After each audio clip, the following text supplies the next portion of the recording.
Guys, welcome back to heavenly bond. क्योंकि हम सबको पता है कि कोरोना वायरस की वजह से बच्चे स्कूल नहीं जा पा रहे हैं। हमारे बच्चे जो तुरंत ही स्कूल जाना जिन्होंने स्टार्ट भी किया था, इंटरेस्ट डेवलप ही कर रहे थे कि अचानक से ये सब पैंडेमिक वाली सिचुएशन आ गई और वो स्कूल नहीं जा पा रहे। बट वो स्कूल नहीं जा पा रहे तो इसका मतलब ये नहीं है कि उनको हम पढ़ाएंगे नहीं।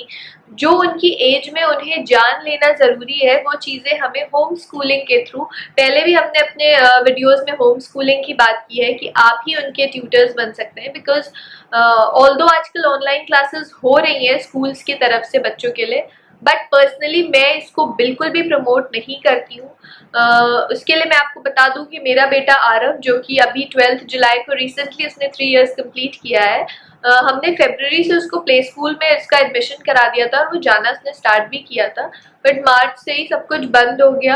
वो काफ़ी एक्साइटेड होता था स्कूल जाने के लिए, but due to current situations हम ऐसा नहीं कर पाए। फिर उसके स्कूल वालों ने ऑनलाइन क्लासेस भी स्टार्ट कराई थी, जिसको हमने बिल्कुल भी मना कर दिया, क्योंकि हम बिल्कुल भी ये प्रमोट नहीं करते हैं कि इतने छोटे बच्चों को हम ऑनलाइन क्लासेस कराएं। और ऑनलाइन क्लासेस करा के भी कोई मतलब नहीं होगा, बच्चे कुछ भी नहीं सीखेंगे। उनको सिर्फ ये चार्म रहेगा कि हम मोबाइल या लैपटॉप्स के सामने बैठ करके स्क्रीन टाइम एंजॉय करें, जो कि हम बिल्कुल भी नहीं चाहते हैं। तो इसलिए होम स्कूलिंग यानी कि हमको एज पेरेंट्स बच्चों के ट्यूटर्स बनने पड़ेंगे, टीचर्स बनना पड़ेगा। चाहे फादर हो, मदर हो, फैमिली के जो भी मेंबर्स हो, सब लोग उस चीज़ों को डिस्ट्रीब्यूट कर लीजिए और बच्चों को हमको पढ़ाई करानी है। तो इसके बारे में तो हमने बात की भी थी, और क्या क्या एक्टिविटीज़ हम करा सकते हैं इसके बारे में भी बात की थी। तो आप में से बहुत सारे लोगों के क्वेश्चन आए थे कि मैम 3 to 4 इयर्स के बच्चों को आखिर क्या सिलेबस है जो हमें इस साल कवर कराना चाहिए।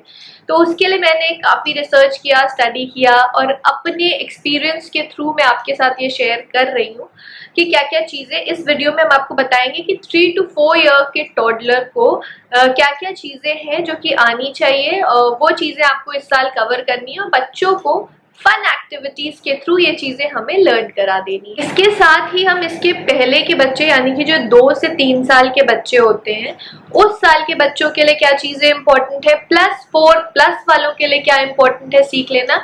आप अगर चाहते हो कि हम वो करें तो आप कमेंट सेक्शन में बताइएगा, हम वो चीजें भी जरूर से कवर करेंगे। चलिए पहले फटाफट से इसको देख लेते हैं कि हमें 3 to 4 ईयर के टॉडलर को क्या चीजें पढ़ानी है, क्या चीजें हैं जो सिलेबस में उनको इस साल कंप्लीट कर लेना है, यानी कि जब वो नेक्स्ट ईयर स्कूल के लिए रेडी हो जाए तो क्या क्या ऐसी चीजें हैं जो उनको आते रहना चाहिए।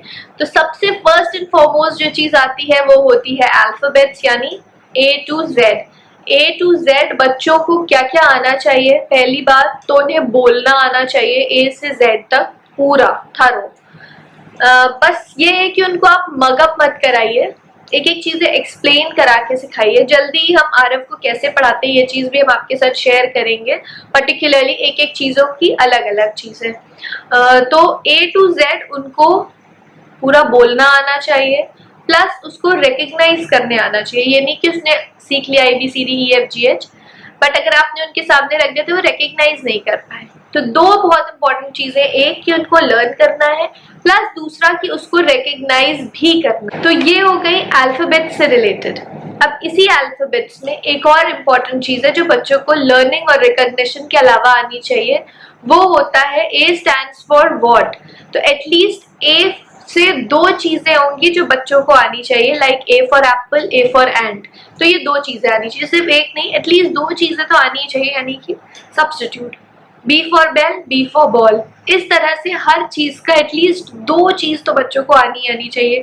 तो ये बात हो गई अल्फाबेट्स की। आई एम श्योर आपको ये चीजें क्लियर हो गई होंगी कि बच्चों को रिकग्निशन, लर्निंग और एटलीस्ट 2 ऐसे name place, animal, thing, any चीज, लर्निंग, रिकग्निशन और 2 वर्ड्स जो कि A से या B से जिस भी अल्फाबेट का है उससे आना चाहिए।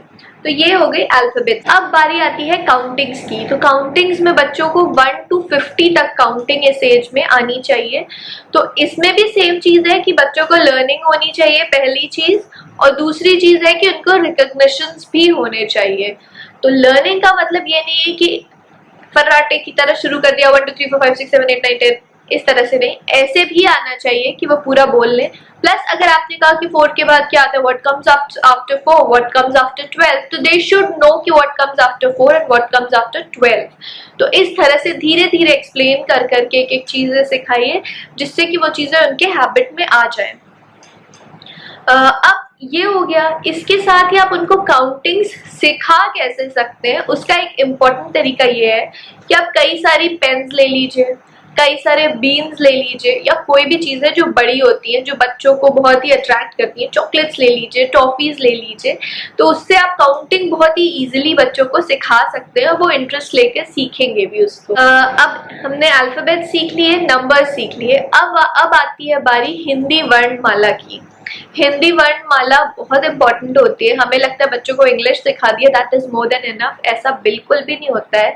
हमारी मदर टंग होती है, हमारी मातृभाषा है, तो हमें हिंदी बहुत अच्छे से आनी चाहिए। तो पूरा जो वर्णमाला है हिंदी का, अ से लेके फिर क ख ग घ, पूरा जितना है पूरा बच्चों को आना चाहिए। एटलीस्ट जब बच्चे 4 इयर्स कंप्लीट करते हैं, यानी कि इस ईयर के एंड तक अगर आपके बच्चे 4 इयर्स कंप्लीट कर रहे हैं, तो बच्चों को इस सेशन में ये पूरा हिंदी का वर्णमाला का learning plus recognition plus at least one thing जो कि उससे स्टार्ट होती है, लाइक क से कबूतर, ख से खरगोश, ये चीजें जो हम भी सीखा करते थे, वो चीजें बच्चों को आनी चाहिए। अब हमने अल्फाबेट सीख लिए, नंबर सीख लिए, हिंदी वर्णमाला सीख लिया। Another very basic and very important thing जो बच्चों को आनी चाहिए, जो कि बहुत इंटरेस्टिंग भी होती है, स्पेशली जब मैं आरव को ये चीजें सिखा रही थी, उसने काफी इंटरेस्ट लिया था और सिर्फ एक दिन में ही आप बिलीव नहीं करोगे उसने ये चीजें सीख ली थी। ये थे शेप्स। शेप्स बच्चों को बहुत ज्यादा अट्रैक्ट करते हैं, क्योंकि जब भी आप शेप्स पढ़ा रहे हो, अलग अलग कलर के क्रेयॉन या स्केच पेन, ये चीजें लेकर के बैठो और उसको ड्रॉ करो, बच्चे बहुत इंटरेस्ट लेंगे। तो क्या शेप्स है जो बच्चों को इस टाइम पे आने चाहिए? सबसे ज्यादा बेसिक तो होता है लाइन। तो लाइन में भी आपको स्ट्रेट लाइन बच्चों को सिखानी जरूरी है कि क्या होता है। उसके बाद सर्कल बच्चों को आना चाहिए, स्क्वायर आना चाहिए, ट्रायंगल, रेक्टेंगल, ये बेसिक शेप्स हैं जो बच्चों को आने चाहिए। इसको आप कभी भी कह दो कि रेक्टेंगल कैसा होता है, तो बच्चे उसको ड्रॉ करके आपको दिखा सकें। या तो कहीं पे भी कोई शेप बना हुआ हो तो आप पूछो कि व्हाट इज द शेप, तो दे शुड नो कि ये कौन सा शेप होता है। तो इस तरह से बच्चों को ये शेप्स भी आ जाने चाहिए। Next important thing are the colours. Colours का रिकॉग्निशन इस स्टेज में बच्चे बहुत तेजी से करते हैं, क्योंकि इसके पहले तक क्या होता है, वो उतना ज्यादा डिफ्रेंशिएट नहीं कर पाते हैं। बट अब क्या होता है, इस टाइम पे बच्चे बहुत तेजी से रिकॉग्निशन करना स्टार्ट कर देते हैं, चाहे वो लोगों का हो चाहे कलर्स का हो, क्योंकि कलर्स बहुत तेजी से उनकी आईज को अट्रैक्ट करते हैं। तो यही सही टाइम होता है बच्चों को कलर्स सिखाने का। तो इसी टाइम पे आप बच्चों को सारे जितने भी बेसिक कलर्स हैं, जितने भी उनको आने चाहिए, वो कलर्स सिखा दीजिए। उनकी लर्निंग प्लस रिकॉग्निशन दोनों होना चाहिए इसी तरह से। Next important thing are the poems. तो हिंदी की एटलीस्ट 2 से 3 पोएम्स बच्चों को थरो होनी चाहिए, जो कि अच्छे से वो लर्न हो। कभी भी आपको तो वो बीच में अटके ना, बोल दे। कभी कभार तो थोड़ा कोई भी अटक सकता है, बट 3 से 4 एटलीस्ट 4 आप ले लीजिए। 4 पोएम्स हिंदी की और 4 पोएम्स इंग्लिश की, जो बेसिक टाइप की होती है, बहुत हाई फाई हार्ड वाली नहीं, क्योंकि अभी एज बच्चों की बहुत थोड़ी छोटी है। तो इसलिए जो बेसिक वाली पोएम्स होती हैं, लाइक इंग्लिश में ट्विंकल ट्विंकल हो गया, बाबा ब्लैक शीप हो गया, जॉनी जॉनी एस पापा हो गया, हमटी डमटी हो गया, तो ये एकदम बेसिक लेवल की हैं, जो हमने भी एकदम बेसिक टाइम पे सीखी थी। हिंदी में मछली जल की रानी, इस तरह की पोएम्स बच्चों को आप सिखा दीजिए। कोई पर्टिकुलर नहीं होती, कोई भी 4 चीजें बच्चों को आनी चाहिए।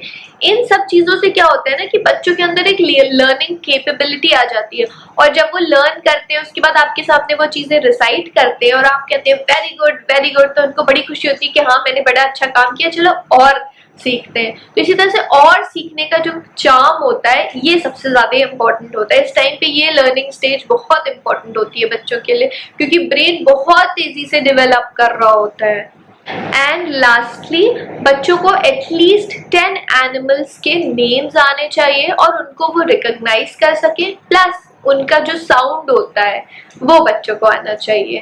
तो ये तो सारी बेसिक चीजें थी। उसके बाद इसके अलावा आप बच्चों को जो भी सिखाना चाहे वो आप सिखा सकते हो, वो तो मोर देन इनफ होता है। कुछ ना कुछ चीजें हम अलग अलग सिखाते रहते हैं, बट ये बेसिक चीजें बच्चों को आना चाहिए, बिकॉज आगे एडमिशन्स में भी इजी रहेगा और आगे जब बच्चे स्कूल जाएंगे तो बाकी बच्चों को भी जब ये चीजें आ रही होंगी तो बच्चे अपने आप को कहीं से भी इंफीरियर नहीं समझेंगे।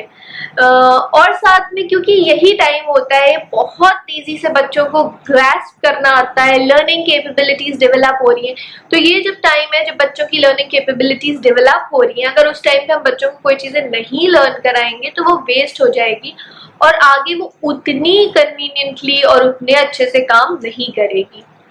आई होप इस वीडियो से आपको हेल्प मिली होगी। अगर थोड़ी सी भी हेल्प मिली हो तो लाइक बटन जरूर हिट करिएगा और सबके साथ शेयर करिएगा जिनको इसकी जरूरत हो, जिनके पास छोटे बच्चे हो इस स्टेज पे, तो उनके साथ जरूर शेयर करिएगा। आई एम श्योर उनको हेल्प मिलेगी, क्योंकि इस टाइम पे जब सब घर पे बैठे हैं कुछ ये सारी चीजें कर लेना काफी ज्यादा इम्पोर्टेंट होता है। अपने फीडबैक्स कमेंट सेक्शन में जरूर बताइएगा। हमें किसी भी तरह की क्वेरीज हो तो कमेंट सेक्शन में जरूर मेंशन करिएगा।